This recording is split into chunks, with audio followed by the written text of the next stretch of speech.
صحافیوں کو دانستہ طور پر حملوں کا نشانہ بنانا عالمی قوانین کے تحت جنگی جرائم کے زمرے میں آتا ہے، مگر اگر بات اسرائیل کی ہو تو عالمی قوانین بھی کسی ردی کی ٹوکری میں پڑے نظر آتے ہیں۔ غزہ پر اسرائیلی حملوں کے بعد سے اب تک صحافیوں کے حقوق کے لیے کام کرنے والی کمیٹی ٹو پروٹیکٹ جرنلسٹ کے مطابق کم از کم 53 صحافی ان کارروائیوں میں مارے جا چکے ہیں، جن میں سے 4 کا تعلق اسرائیل، 3 لبنان اور 46 فلسطینی ہیں، جبکہ 11 صحافی ان حملوں میں زخمی، 3 لاپتہ اور 18 گرفتار بھی ہوئے ہیں۔ 7 اکتوبر صحافیوں پر حملے کے لحاظ سے بدترین دن رہا، جب 6 صحافی قتل ہوئے، جبکہ 18 نومبر اس حوالے سے دوسرے نمبر پر رہا، جب ایک ہی دن میں 5 صحافیوں کو اپنی جان سے ہاتھ دھونا پڑا۔ قتل ہونے والے صحافیوں کی بات کریں تو فرا عمر اور ربی الممری کو اسرائیلی فوج نے جنوبی لبنان میں اسرائیلی سرحد کے قریب نشانہ بنایا، جب وہ سرحد پر بڑھتے ہوئے تناؤ کو رپورٹ کر رہے تھے۔ ہلاکت سے کچھ لمحے پہلے کی ویڈیو میں دیکھا جا سکتا ہے کہ انہوں نے پریس کے نشان والی جیکٹس پہن رکھی تھی۔ فلسطینی فری لانس جرنلسٹ اور پوڈ کاسٹ پروڈیوسر آیت قدرہ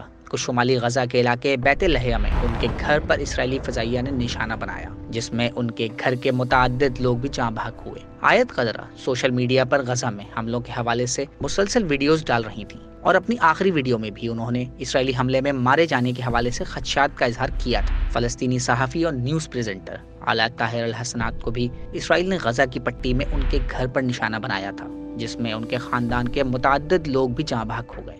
2015 میں لکھے گئے ایک آرٹیکل میں ان کا کہنا تھا کہ غزہ کی موجودہ صورتحال میں ایک صحافی کے طور پر ان کا کردار اور اہمیت اختیار کر گیا ہے۔ فلسطینی اتھارٹی کی جانب سے چلائے جانے والے وفا نیوز ایجنسی کے لیے کام کرنے والے محمد ابو حسیرہ کو ان کے 42 گھر والوں کے ساتھ اس وقت اسرائیل نے نشانہ بنایا جب وہ غزہ میں اپنے گھر میں موجود تھے۔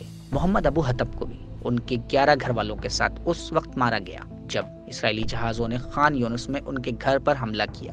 یہی نہیں، فری لانس جرنلسٹ سلما مہمار کو ایک اسرائیلی فضائی حملے میں اس وقت نشانہ بنایا گیا جب وہ اپنے بچے کے ساتھ موجود تھیں۔ فلسطینی میڈیا اسمبلی نامی تنظیم میں خواتین جرنلسٹ کمیٹی کی سربراہ سلما میما جبلیہ کے پناہ گزین کیمپ پر اسرائیلی حملے میں جاں بحق ہوئیں۔ ان کی لاش کو 3 دن بعد ملبے کے نیچے سے نکالا گیا تھا۔ بیروت میں رائٹرز نیوز ایجنسی کے ویڈیوگرافر اسام عبداللہ کو لبنان بارڈر کے پاس اس وقت قتل کیا گیا جب لبنان کی سرحد پر ایک اسرائیلی شیل ان کو لگا۔ اسام دیگر صحافیوں کے ساتھ جنوبی لبنان میں اپنے صحافتی فرائض سر انجام دے رہے تھے، اور حملے کے وقت انہوں نے تمام ضروری حفاظتی اقدامات کیے ہوئے تھے۔ ان کی ہلاکت پر رائٹرز نے ایک پیغام بھی جاری کیا تھا۔ 4 اسرائیلی صحافی بھی 7 اکتوبر سے لے کر اب تک اپنی جانوں سے ہاتھ دھو چکے ہیں۔ ان کے نام روحی ایدان، شاع ریگو، آئلت آرنین، یانوف ظہر ہیں۔ اسرائیلی حملوں میں اب تک 11 صحافی زخمی بھی ہو چکے ہیں، جس میں سے الجزیرہ کے ویڈیوگرافر اسام مواسی، علی برکیہ، کارمن جوقدر، رائٹرز سے طاہر السودانی،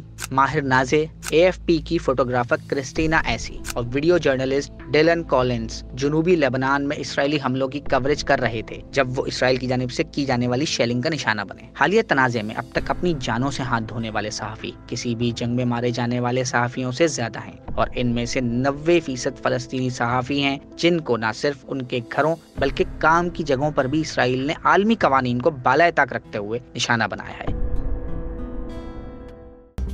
مزید نیوز اپڈیٹس اور ڈیجیٹل سٹوریز کے لیے سبسکرائب کریں ڈان نیوز پاکستان۔